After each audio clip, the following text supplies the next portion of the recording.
Am I wrong for refusing to let my husband's mom nap in my room? My husband's mom moved in with us a week ago. The minute we were informed she was going to move in, temporarily till her house gets renovated, we'd emptied a room specifically for her. It has everything. A bed with a frame, curtains, mounted TV, wardrobe, etc. She was thrilled with it and loved it a lot. One day, I came home and found her in my bedroom, sleeping in mine and my husband's bed. I was confused, but she told me she took a nap on the bed and lost track of time. Since then, she started talking about how she loved the nap there and started hinting wanting to take naps in the bedroom from now on. I kept ignoring her comments till my husband sat me down and told me that his mom really liked and got used to napping in our bedroom and we should just let her have her daily afternoon nap in the room. I said, absolutely not, and we started debating. I told him his mom is being ridiculous because she has a whole room upstairs where she should nap. He got upset and said that I was making his mom feel uncomfortable and unwelcome with this attitude. I said no and refused to negotiate. He called me selfish and mean for saying no and preventing his mom from feeling comfortable at his house, but I reminded him that I pay full mortgage for the house while he blows money over gadgets and consoles. He accused me of bringing old disagreements in this current conflict to use against him. I said no again and that he should stop pushing because I need the room for when I get home feeling exhausted from working on my feet from 6 a.m. He's refusing to speak to me till I agree and let his mom have her nap in there. Am I wrong for choosing this hill to die on, as he says? Am I being difficult? Changed the Wi-Fi password cause my roommate kicked me out so her best friend could take my room. I 23-year-old female, was living with my roommate, also 23-year-old female, for the past year. A few things to know for context. She's been overseas since March, and I was looking after her cat while she's overseas, and she won't be back until late July. We have known each other since high school, where her best friend also went to school with us. Roommate and I were on the same soccer team for 6 years, and I considered them both my friends. Her parents own the 3-bedroom unit. Third bedroom is used as an office, cause it's tiny. I asked her before she left if she wanted me to clean her room while she was gone, vacuuming, dusting blinds, etc., but she declined and said to just keep her door closed so the cat doesn't throw up on the carpet. I'll refer to roommate as Rachel and her best friend as Cassie.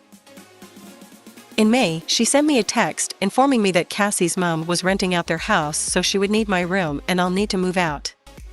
She gave me a deadline of July as that's when they get back from a music festival. Next day, I get another text from Rachel, telling me that Cassie found black mold in Rachel's room when she came over to clean Rachel's sheets and asked me to clean the mold. I refused cause it should be incredibly obvious how dangerous that is. All of this made me incredibly angry and even more betrayed that she would discard me so easily without a second thought and still had the nerve to ask me to keep cat sitting for her and clean the mold out of her room, which could have been avoided. She also conveniently sent me the power bill for the last quarter that just happened to end at the end of June, but managed to overcalculate what I owed by $100 because she didn't factor in her share of the connection fee. Her cat also peed on one of my armchairs I inherited from my mother that are very precious to me. I sent her a message about getting them cleaned, and I've been left on read ever since. I did everything I could to protect those chairs. I put sheets on them so, if he jumped on them, the hair wouldn't be all over them. I stuck cardboard along the entire sides of them so he couldn't use them as a scratching post. I thought they were safe until I was moving my stuff out and noticed there was cat hair on both of them and a big stain accompanied by a weird smell on one that was not there before.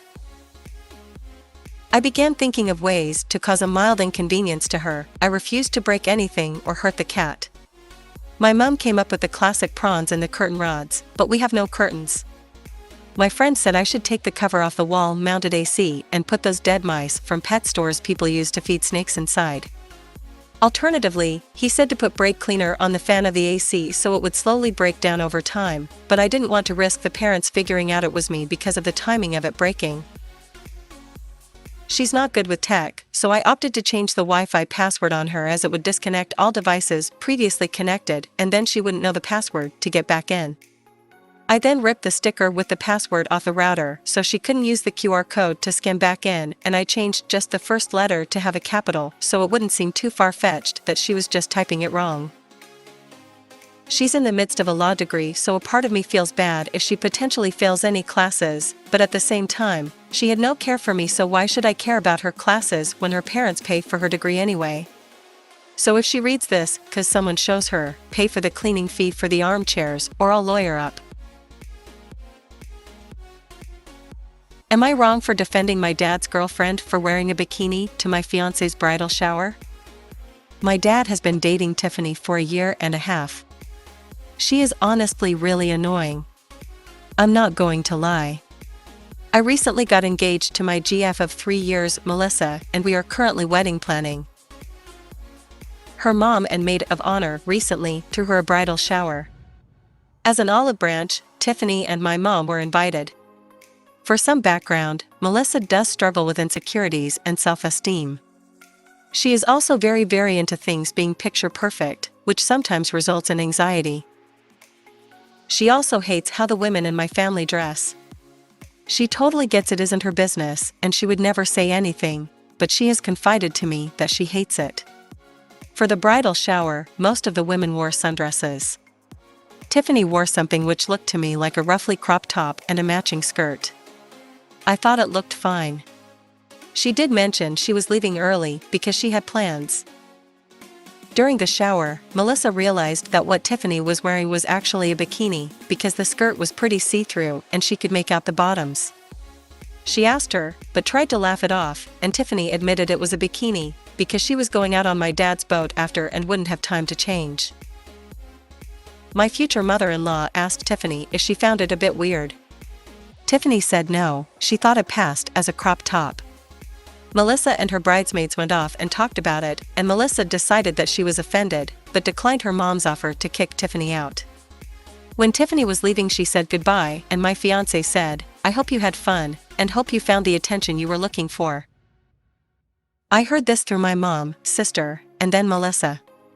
At this point, I was sick of hearing about it, and I was annoyed because my mom was trying to make it into a much bigger issue and act like I shouldn't marry Melissa over it, which I promptly shut down.